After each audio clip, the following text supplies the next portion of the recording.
Tamil Nadu government சர்வீஸை பொறுத்த வரைக்கும் ஒவ்வொரு கவர்மெண்ட் சர்வெண்ட்டுக்கும் அவங்களுடைய என்ட்ரி லெவல் போஸ்ட்டில் ரெகுலரைசேஷன் ஆர்டர் இஷ்யூ பண்ணி இருக்கணும். இதுக்கான என்ட்ரியும் அவங்களுடைய எஸ்ஆரில் பதிவு பண்ணி இருக்கணும். இப்போ சமீபத்தில் எல்லா டிபார்ட்மெண்ட்டுடைய ஹெச்ஓடியும் சேஞ்ச் பண்ணாங்க.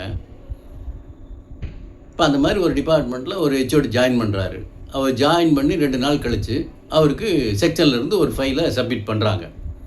ஒரு ஜூனியர் ரெஜிஸ்ட்ரனுடைய ரெகுலைசேஷன் ஆர்டர் இஷ்யூ பண்ணுறது சம்மந்தமான ஃபைல். இப்போ அந்த ஜூனியர் ரெஜிஸ்ட்ரண்ட்டு டியூட்டியில் ஜாயின் பண்ணி 3.5 வருஷம் ஆச்சு. 3.5 வருஷம் கழித்து அவருக்கு ரெகுலைசேஷன் ஆர்டர் இஷ்யூ பண்ணணும்னு சொல்லி ஃபைலை அந்த ஹெச்ஓடிக்கு சப்மிட் பண்ணுறாங்க. இப்போ அந்த ஃபைலை பார்த்துட்டு அந்த ஹெச்ஓடி செக்ஷனில் சில கேள்விகளை கேட்டுக்கிறார். இந்த ஜூனியர் ரெஜிஸ்ட்ரண்ட் டியூட்டியில் ஜாயின் பண்ணி 3.5 வருஷம் ஆகுது. 3.5 வருஷம் கழித்து இவருக்கு இப்போ ரெகுலைசேஷன் ஆர்டர் இஷ்யூ பண்ணணும்னு சொல்கிறீங்களே, எத்தனை நாளுக்குள்ளே இந்த ரெகுலைசேஷன் ஆர்டர் இஷ்யூ பண்ணி இருக்கணும்? இந்த மாதிரி 3.5 வருஷம் கழித்து நீங்கள் ரெகுலைசேஷன் ஆர்டர் இஷ்யூ பண்ணுறதுக்கு என்ன காரணம்? அவர் குவாலிஃபை ஆகலையா, இல்லை வேறு என்ன காரணங்களால் இவருக்கு ரெகுலைசேஷன் ஆர்டர் இஷ்யூ பண்ணுறது காலதாமதம் ஆகிருக்கு? இதுக்கான ரீசனை ரெக்கார்ட் பண்ணி எனக்கு சப்மிட் பண்ணுங்கள் அப்படின்னு சொல்லி அந்த ஃபைலில் ரெக்கார்ட் பண்ணியிருக்காங்க. இப்போ அந்த செக்ஷனில் தேடுறாங்க.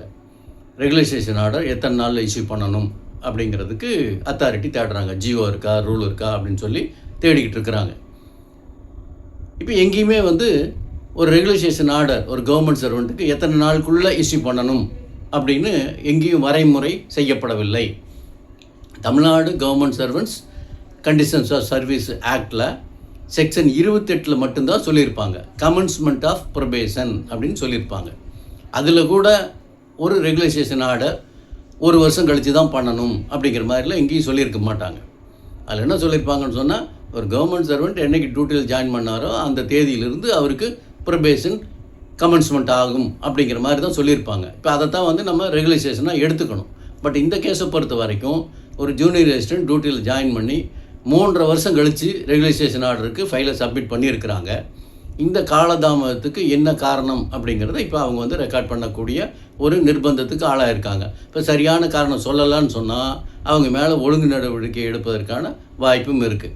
அதனால் ரெகுலைசேஷன் ஆர்டர் அப்படிங்கிறது ஒவ்வொரு கவர்மெண்ட் சர்வெண்ட்டுக்கும் ரொம்ப ரொம்ப முக்கியமான ஒரு விஷயமாக தான் நம்ம பார்க்கணும். இதில் வீண் காலதாமதம் பண்ணோம்னு சொன்னால் சம்மந்தப்பட்ட செக்ஷனில் இருக்கக்கூடிய நபர்கள் பதில் அளிக்கக்கூடிய ஒரு நிர்பந்தத்துக்கு ஆளாக நேரிடும். இதை கவனத்தில் வச்சுக்கணும் அப்படிங்கிறதுக்காக தான் இந்த வீடியோ. நன்றி, வணக்கம்.